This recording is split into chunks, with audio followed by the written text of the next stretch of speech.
Entonces presta atención. Imagina un delantero que pesaba 97 kilos, con las rodillas completamente destrozadas, apenas pudiendo acelerar, pero que aún así lograba aterrorizar a las defensas más respetadas del planeta. ¿Parece imposible? Pues esa fue la realidad surrealista de los últimos años de carrera de Ronaldo Luis Nazario de Lima. Una historia que desafía todo lo que sabemos sobre fútbol de élite y que revela cómo la genialidad puede encontrar caminos donde la lógica dice que no existen. Para comprender esa metamorfosis casi mística, necesitamos volver al inicio de los años 2000, cuando Ronaldo estaba en el apogeo absoluto de su carrera en el Real Madrid. Entre 2002 y 2007, no era apenas un jugador extraordinario, era una máquina de hacer goles que redefinía lo que significaba ser un delantero completo. Sus números eran estratosféricos. 104 goles en 177 partidos por los merengues, una media letal que lo colocaba entre los goleadores más devastadores de la historia del club más poderoso del mundo. Ronaldo en esa época era la personificación perfecta del delantero de los sueños. Velocidad de leopardo, fuerza de rinoceronte, técnica refinada y un instinto asesino que rozaba lo sobrenatural. Cuando tocaba el balón en el Santiago Bernabéu, 80,000 personas se levantaban automáticamente porque sabían que algo mágico estaba a punto de suceder. Al lado de galácticos como Zidane, Figo, Beckham y Roberto Carlos, formaba un ataque que era pura poesía en movimiento. Pero fue exactamente durante ese período dorado que comenzaron a aparecer las primeras señales preocupantes. Las lesiones en la rodilla, que ya habían atormentado a Ronaldo desde el Inter de Milán, se volvieron más frecuentes y devastadoras. La rodilla derecha, sometida a múltiples cirugías complejas, comenzó a limitar severamente sus movimientos explosivos. Los periodos de recuperación se hicieron más largos, los dolores se volvieron constantes. Y entonces sucedió algo que conmocionó al mundo del fútbol. Ronaldo comenzó a ganar peso de forma dramática y visible. Lo que comenzó como algunos kilos extras rápidamente se transformó en una metamorfosis física que dejó a aficionados y especialistas perplejos. Durante sus últimas temporadas en el Real Madrid, Ronaldo ya pesaba consistentemente más de 95 kilos, una transformación imposible de ignorar. La prensa española fue implacable.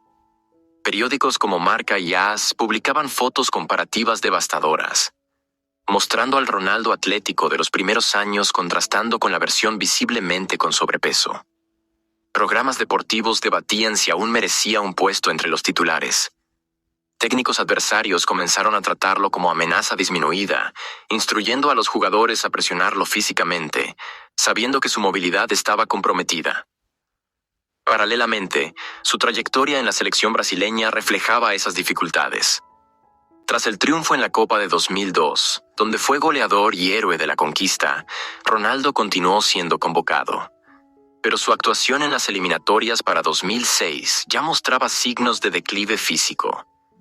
En la Copa de Alemania, un Ronaldo visiblemente con sobrepeso enfrentó críticas feroces de la prensa mundial.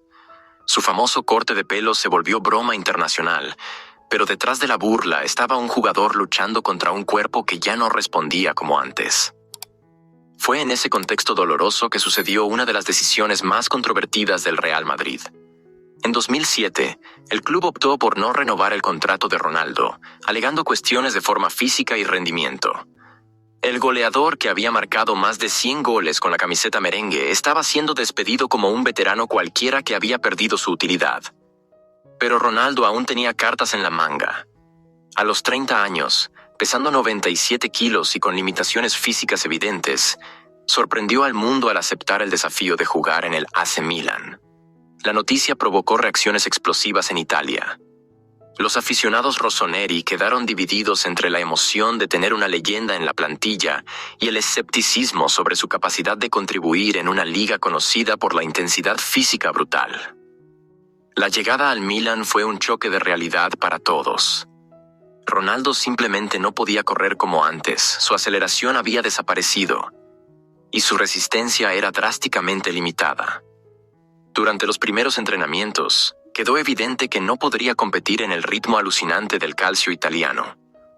Fue entonces que sucedió una de las conversaciones más reveladoras de la historia del fútbol. Carlo Ancelotti llamó a Ronaldo para una conversación particular. Con toda delicadeza, el técnico italiano trató de abordar la cuestión de la preparación física necesaria.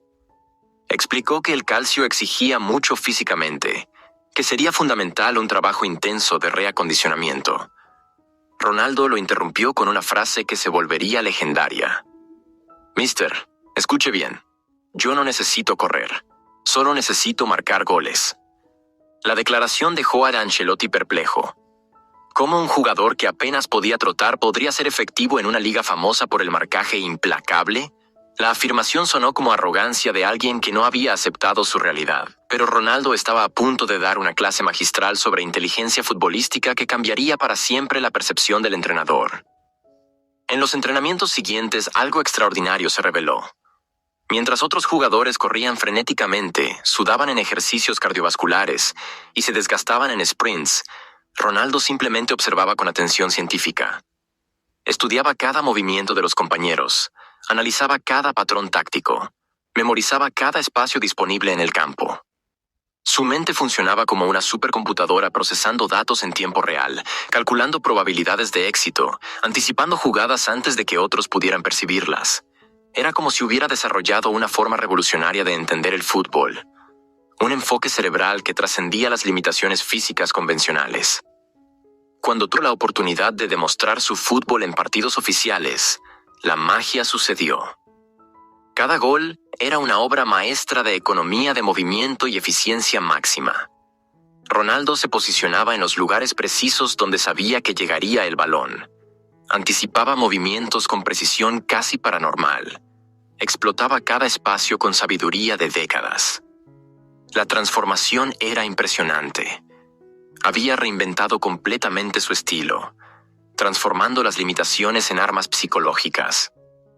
Los adversarios lo subestimaban, y él explotaba esa falla despiadadamente. Cada movimiento tenía propósito específico. Cada posicionamiento era calculado para resultados máximos con gasto energético mínimo.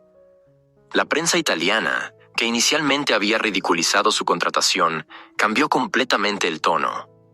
Periodistas veteranos admitían nunca haber visto nada parecido. Ronaldo se había convertido en un fenómeno táctico único, un caso de estudio para técnicos mundiales. Pero fue en el Corinthians, en 2009, que esa filosofía alcanzó su apogeo más dramático. A los 32 años, pesando exactos 97 kilos y con limitaciones aún más severas, Ronaldo desembarcó en São Paulo cargando expectativas gigantescas de millones de corintios apasionados. La llegada estuvo rodeada de polémicas intensas. Médicos cuestionaban si su cuerpo aguantaría el fútbol brasileño. Aficionados rivales se burlaban en las redes sociales. Hasta los corintios estaban divididos entre euforia y escepticismo sobre su capacidad práctica. En el Corinthians, vivió momentos emocionalmente intensos de su carrera tardía. Adaptó su juego a las limitaciones de forma aún más refinada, convirtiéndose en especialista en aprovechar cada oportunidad en el área. Su inteligencia alcanzó niveles sobrenaturales. Leía situaciones con anticipación impresionante, se posicionaba donde llegarían los rebotes, finalizaba con precisión quirúrgica. Durante una entrevista memorable, un reportero preguntó cómo conseguía ser efectivo sin la velocidad de antes.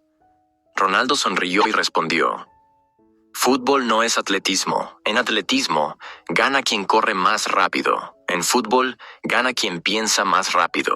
Y yo siempre pensé muy rápido». Cada gol en el Corinthians era nueva demostración de que existe una dimensión del fútbol que trasciende los manuales de preparación física. Marcó goles fundamentales en conquistas históricas, siempre con el mismo patrón. Movimiento mínimo, impacto máximo. Era como ver a un maestro de ajedrez. Cada acción tenía propósito específico, calculada para obtener resultados con menor gasto energético. Los números de esa fase son impresionantes cuando se analizan correctamente. Ronaldo mantenía tasa de conversión que rivalizaba con delanteros jóvenes y en forma. La diferencia era que no desperdiciaba energía, cada sprint tenía objetivo, cada posicionamiento era calculado, cada toque tenía intención específica. Técnicos adversarios admitían que Ronaldo se había convertido en un rompecabezas imposible de resolver. ¿Cómo marcar a alguien que no corría?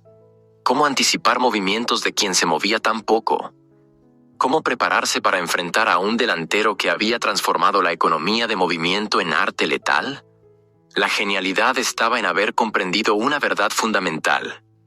El fútbol es juego de espacios y tiempos, no velocidad pura.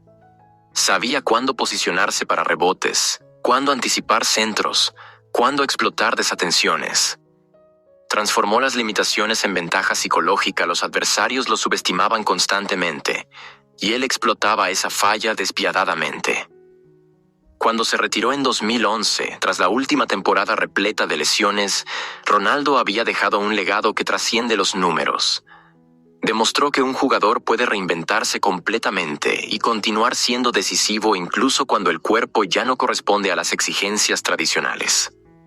Mostró que existen formas de genialidad que desafían cualquier manual de preparación física. Esta es la historia de cómo un hombre de 97 kilos, con rodillas destrozadas, logró aterrorizar defensas por el mundo durante años. Una lección de que el fútbol, como la vida, siempre ofrece caminos alternativos para quien tiene inteligencia para encontrarlos. Ronaldo Fenómeno demostró que los verdaderos genios no envejecen, simplemente evolucionan hacia formas diferentes y más sofisticadas de genialidad pura.